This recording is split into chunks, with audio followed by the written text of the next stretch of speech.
দেখুন, ধনতেরাস শুরু হচ্ছে 18ই অক্টোবর শনিবার দিন দুপুরবেলা 12:20 থেকে।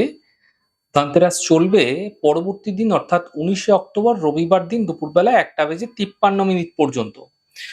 তো আপনাদের অনেকেরই মনে একটা প্রশ্ন থাকে যে ধনতেরাসে কোন সময়ে জিনিসপত্র আপনারা কিনবেন, কোন সময় জিনিসপত্র ক্রয় করবেন, অর্থাৎ শুভ সময়টা আপনাদের জানার প্রত্যেকেরই আগ্রহ আছে।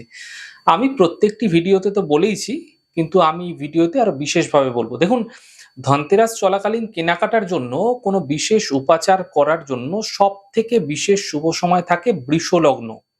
অর্থাৎ বৃষ লগ্ন চলাকালীন ধনতেরাসের যে সমস্ত জিনিসপত্র ক্রয় করছেন, উপাচার করছেন, তার জন্য বিশেষ সময়।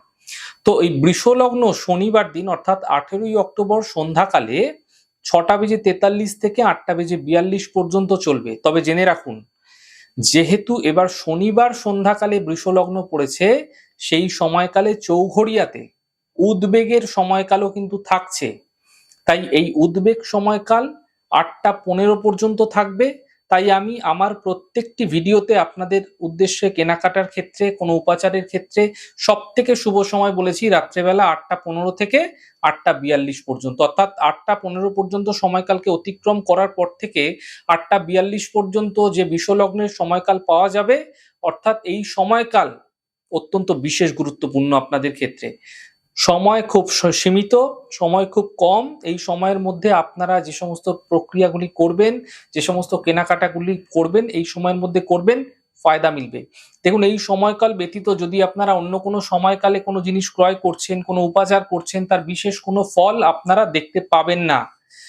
তাই যদি আপনাকে ধনতেরাসের দিন কোনো কিছু ক্রয় করতে হচ্ছে, কোনো উপাচার করতে হচ্ছে, তো এই বিশেষ শুভ সময় দেখে করুন, তা আপনাকে ফায়দা দেবে। দেখুন, একটা জিনিস জেনে রাখুন, আপনি তো ধনতেরাসের দিন এই বিশেষ জিনিসগুলো ক্রয় না করে অন্য যে কোনো দিন ক্রয় করতে পারতেন, তাই না? তো কেনই বা এই দিনে ক্রয় করছেন? কারণ কি, এই দিনের মাহাত্ম্য অত্যন্ত বিশেষ রয়েছে। ঠিক সেরকমই প্রত্যেকটি জিনিসের ক্ষেত্রে একটি শুভ সময় থাকে, একটি শুভ দিন থাকে। তাই শুভ দিনের সাথে সাথে শুভ সময় দেখে যদি আপনারা কাজ করছেন, নিশ্চিতভাবে সেই কাজে আপনাদের সফলতা মিলতে আপনারা দেখতে পাবেন।